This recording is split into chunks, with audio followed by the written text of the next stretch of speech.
It was one of those nights when the city seemed to cry with the sky, a rain pouring endlessly, lights flickering through the mist, and people hurrying past one another, too busy to care. But what happened next will make you stop and think about what it truly means to have everything and what it means to lose it all. Before we begin, make sure you like this video, subscribe to the channel, and stay till the end because this story might just change the way you see kindness forever.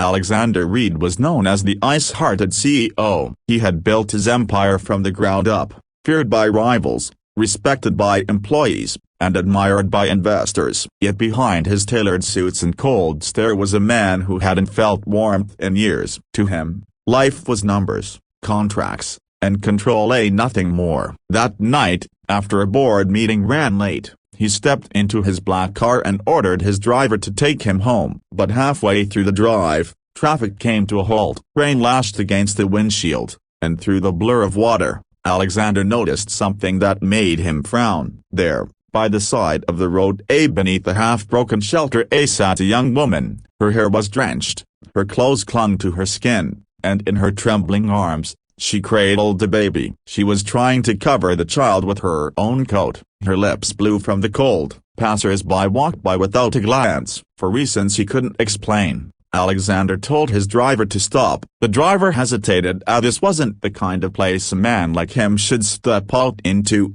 but Alexander was already opening the door, rain soaking his suit in seconds. "Hey," he said, his voice cutting through the sound of thunder. "What are you doing out here?" The woman looked up, her eyes large, tired, yet still holding something pure at his. "Feeding my baby," she whispered weakly. "He hasn't eaten since morning." Alexander's gaze dropped to the small bundle in her arms. The baby's face was paled, but he was sucking quietly on a bottle that looked nearly empty. "Do you have somewhere to go?"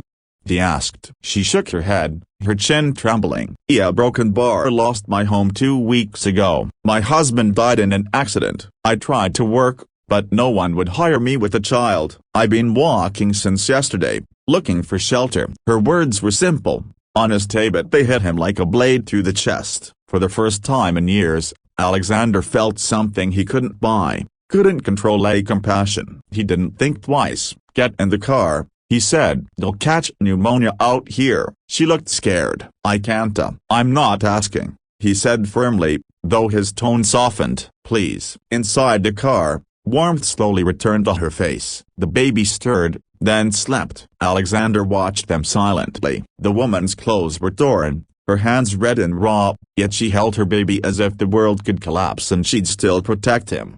He called his assistant and ordered spare clothes, food, and a doctor to meet them at his mansion. The assistant was shocked. Alexander never brought anyone home, ever. At the mansion, the woman was overwhelmed by the luxury: the golden chandeliers, marble floors, and soft light. She kept whispering "thank you" like it was the only word she remembered. When the doctor left and the baby was asleep, Alexander offered her food. She ate slowly, humbly, as if afraid she'd be punished for taking too much. "What's your name?"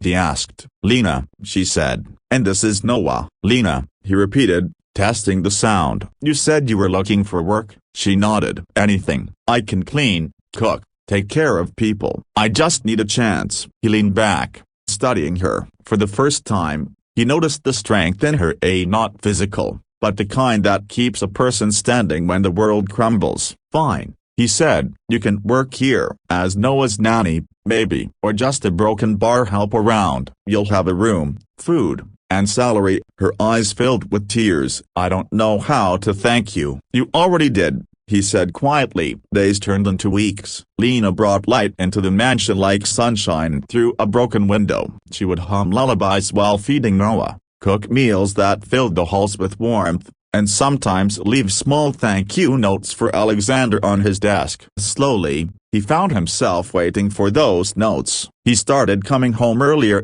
just to hear Noah's laughter or Lena's gentle voice. He couldn't understand why, but the silence that used to comfort him now felt unbearable without them. One evening, after a long day, he came home to find Lena standing in the garden under the soft rain, spinning slowly with Noah in her arms, both laughing. The sight hit him harder than any business victory ever had. She turned and smiled. "He loves the rain," she said. I guess he's like his father. Alexander asked quietly, do you still think about him? Every day, she said. But grief doesn't mean stopping life. I learned it from Noah. As long as he smiles, I can survive. Alexander's throat tightened. And what about your dreams? She smiled faintly. I had them once, but now, I just want to raise my son in peace. Maybe one day a broken bar find a place to call home again. Something in him broke open. He realized he could give her that pain not out of pity, but out of something far deeper,